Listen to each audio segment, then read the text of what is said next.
tudo não começou aqui, tudo começou lá em cima. O plano, a formação, a criação começou lá em cima, dentro de Deus. E quando Ele fala para a terra assim, pode brotar, Deus está falando, pode brotar aquilo que eu já sonhei, aquilo que eu já projetei, aquilo que eu já desenhei, aquilo que está criptografado, que o homem não pode desvendar, que a ciência vai coçar a cabeça durante todo o período de existência e não vai descobrir. Por quê? Porque ninguém explica Deus. Escute, irmão, quando Ele faz brotar, Ele mostra em forma física leis. Ele faz surgir um jardim, e no meio desse jardim, duas árvores.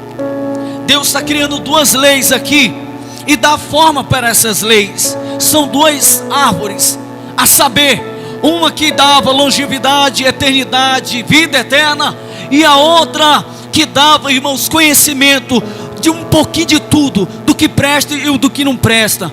A Bíblia vai dizer que quando Deus ele cria esse jardim, Ele coloca o homem dentro do jardim com dois propósitos. Primeiro, lavrar, cultivar a terra e guardar. Guardar de quê? Do perigo, porque o perigo sempre vai existir no jardim de quem Deus um dia plantou. Eu quero falar uma coisa, não se escandaliza.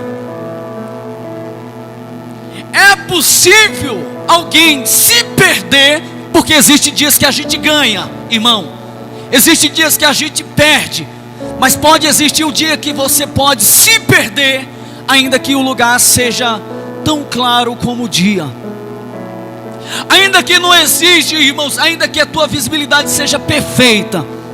É possível se perder no lugar onde Deus te plantou? Sim, e eu preciso ter base bíblica para te explicar isso.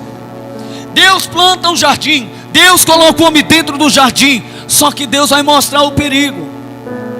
Isso aqui pode comer à vontade, livremente, isso aqui não pode. Eu vou dizer porque antes que você me pergunta. A Bíblia faz questão de revelar sempre o porquê. A gente não tem esse hábito de querer, por que não pode? Por que isso? Por que aquilo? Deus já fala logo para o homem. Sabe por quê?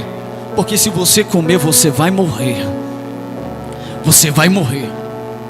E os dias se passam, Deus faz animais surgirem, e um dia, na viração do dia, Deus chama Adão e fala assim: Adão, vem cá, eu quero que você prepare aqui um papiro, porque você vai colocar o nome de todos os animais.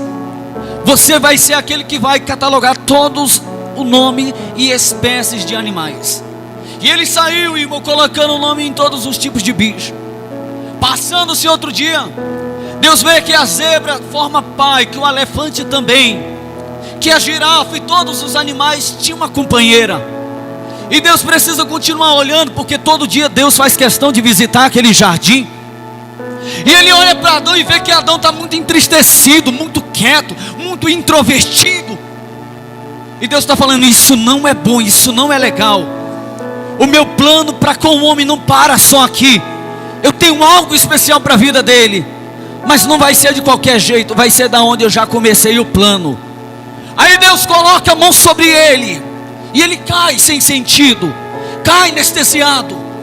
Daqui a pouco Deus agora tira dele uma costela, e dessa costela o texto é categórico em dizer que ele faz um boneco. Daqui a pouco não precisa soprar na narina da mulher, porque tudo que existe no homem complementa na mulher, ou a mulher complementa o homem. Quem pode dizer glória a Deus por isso? O homem acorda, e quando ele acorda, irmão, ele vê a mulher e ele diz: ele foi profeta naquele dia, ou ele foi poeta naquele dia. Ele diz: certamente, eis aí, osso do meu osso, carne da minha carne, foste tirado do varão, porquanto será chamado de varoa. E foi passando os dias, e por incrível que pareça, Eva também tinha conhecimento do que podia e não podia no jardim. Eu fiz uma pergunta agora há pouco, e eu vou tornar a recapitular. É possível se perder onde Deus te plantou? Eu poderia dizer não, porque jardim não é lugar para perdido, é lugar para achado. E alguém poderia bater pau e dizer: é verdade. Mas eu posso te dizer uma outra verdade: isso aqui é relativo. É possível se perder, como também não é possível. Por quê? É possível se perder quando nós perdemos o sentido do que é valoroso para a nossa vida.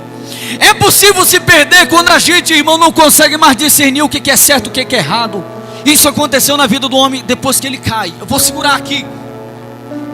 A Bíblia diz que então aconteceu de no jardim haver tentação, e houve a tentação no jardim. A primeira tentação presidiu lá no céu. Satanás conseguiu de uma forma muito maléfica persuadiu terça parte dos anjos. E o que ele conseguiu lá? Ele tentou colocar, irmãos, em xeque-mate aqui embaixo. Ele tentou agora destruir o homem. Uai, mas não foi a mulher? A palavra homem na Bíblia não tem gênero. Quando Deus fala com o homem, Deus está falando também com a mulher. Quando Deus fala assim, filho do homem, põe-te de pé e eu falarei contigo. Deus está falando com o homem, com a mulher, com o jovem, com o adolescente. Deus está falando com o ancião, porque não tem gênero. Quando Deus fala com ele, Deus também está falando com você. Ela também tinha conhecimento do que podia e o que não podia. Eva conhecia. Mas um dia, sabe lá Deus como? Deus não estava lá. Mas isso não significa que os olhos de Deus saiu de lá.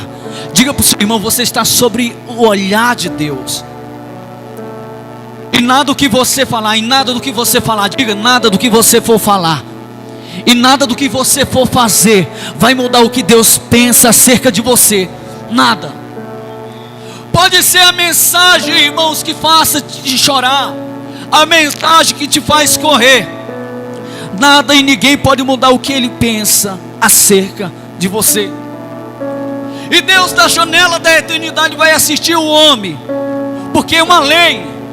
Aquela lei era a forma, irmão, de provar para a posteridade de que Deus não coloca colarim no pescoço de ninguém. Nem os anjos que não guardaram o seu principado, a sua posição, as suas moradas, e que foram reservadas em cadeias eternas para o dia do julgamento final, nem eles tinha colarinho no pescoço, nem eles serviam a Deus por obrigação. Mas todos aqueles que não vigiaram, esses caíram. E Deus está falando assim, como prova de que eu não posso nada, ninguém, está aqui diante do homem o poder de escolha. Ele pode comer de todas as árvores, ele pode comer da árvore da vida. A minha proibição é essa aqui: não coma, porque senão morre. Aí a Bíblia vai dizer algo lindo, irmãos, que a serpente, isso é lindo, presta atenção, era uma das alimarias criada por Deus. Não atribua ao diabo aquilo que ele nunca criou, aquilo que ele nunca formou, porque se existe uma coisa que ele causa, é deformação por meio do pecado. E a primeira deformação que Satanás causou foi na sua queda. Jesus diz assim: eu vi Satanás caindo como um raio, e na sua queda, irmão, tirou a terra em órbita, levando ela para uma escuridão, para uma era de escuridão, deixando sem forma e vazia. Porque a terra de Gênesis 1:1 é uma, e a terra de Gênesis 1:2 é outra terra. Quer dizer, é a mesma terra, só que em épocas diferentes, em tempos distantes. E como Deus não faz nada para ficar sem sentido, Ele reformulou tudo novo. Eu não sei o que aconteceu nesses últimos dias na tua vida. Talvez se causou muitos danos, muitas percas, muitas lágrimas, mas Jesus é poderoso para operar e fazer tudo novo acontecer. Tem um hino que diz assim, ó: tudo novo vai acontecer quando dentro de você a luz de Cristo raiar. É lindo isso aqui. Aí a serpente, a Bíblia diz que ela era astuta.